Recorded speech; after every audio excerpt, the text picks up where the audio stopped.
It was just 1 week ago that a celebrated ceasefire brought a little bit of calm to Gaza. Now, that fragile peace is facing its biggest test yet. So let's break down how it all unraveled so quickly. And look, to really get what's at stake here, we have to start with the human cost. These are the words of Shadi Abu Obaid, a father in Khan Yunis. He said, because of the truce, he felt relaxed enough to let his 14-year-old son, Mohammed, go out with his friends. He trusted in those international guarantees. But Mohammed was killed in an Israeli strike. It's just a devastating reminder that for families on the ground, these deals are literally a matter of life and death. And this wasn't just some isolated tragedy. Sunday became the single deadliest day since that ceasefire began. Local hospitals reported at least 45 Palestinians were killed. When you see a number like that, it just shows you how close the entire region is to sliding right back into a full-blown conflict. And that forces us to ask a really critical question. How did we get here, right? How did all that hope of a lasting peace get so completely shattered in just a handful of days? I mean, it's almost hard to wrap your head around, but only a week ago, the whole atmosphere was one of celebration. There was a U.S. brokered deal, it secured a ceasefire, an exchange of Israeli hostages for Palestinian prisoners was happening.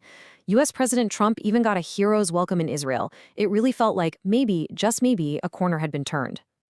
But then look how fast it all just fell apart. This timeline is, well, it's stark.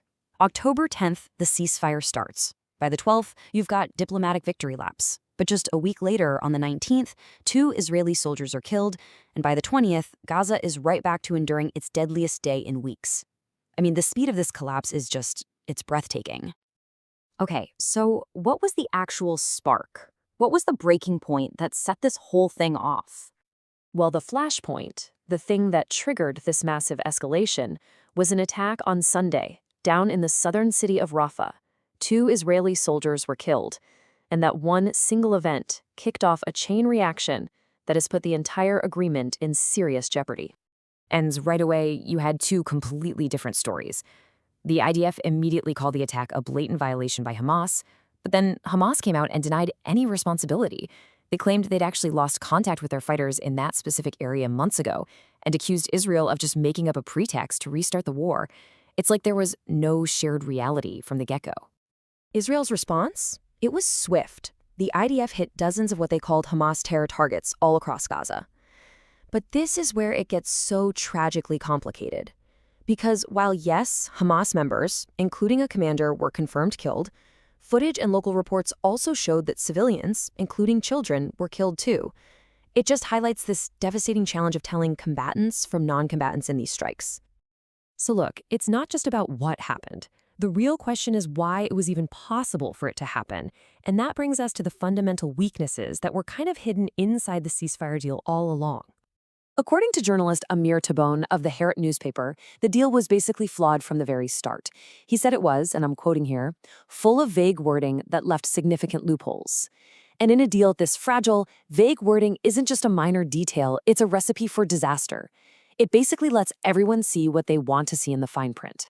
And maybe the biggest of these loopholes is this thing called the yellow line.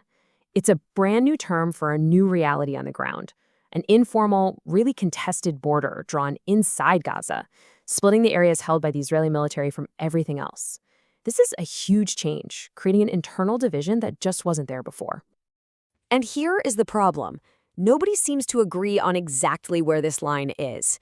I mean, the IDF has even released videos of bulldozers literally putting down yellow blocks to physically mark it. But this confusion has already turned deadly. On Monday, 3 people were killed when the IDF said its troops fired on people who had crossed that very line. And believe me, the yellow line is just the tip of the iceberg. The deal left so many huge questions just hanging there. Like, what happens to Hamas fighters who are now stuck on the Israeli side of that line? When will the bodies of 16 deceased Israeli hostages be returned? And the million-dollar question, who's actually going to govern and provide security for Gaza in the long run? None of this was answered. Which, brings us to the biggest question of all. After a breakdown this catastrophic, what happens now? Is there any way to save this peace? Well, the diplomatic scramble is on again, big time. U.S. envoys are already back in the region. Hamas negotiators are meeting with Egyptian mediators in Cairo. They're all basically trying to pull this thing back from the brink of total collapse. And what's really at stake here is the whole phase 2 of the peace plan. This is supposed to be the long-term vision. First, you get an international stabilization force on the ground. Then, the IDF eventually pulls out. And finally, the really, really hard part, Hamas has to be disarmed. This entire roadmap is now in serious, serious doubt. And this table really just lays it all out, doesn't it? I mean, look at how tough this is going to be. You've got Hamas wanting to keep security control for a while. Nobody can agree on who will form a new government. In Israel, Prime Minister Netanyahu is under huge pressure at home to take strong action. And then, layered on top of all of that, is a massive trust deficit that's just been blown wide open by the violence of the last week. So, at the end of the day, we're left with this one huge question.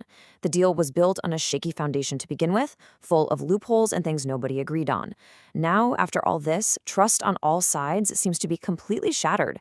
So the real challenge for diplomats isn't just restarting a negotiation, it's trying to rebuild a peace that might, honestly, have already been lost.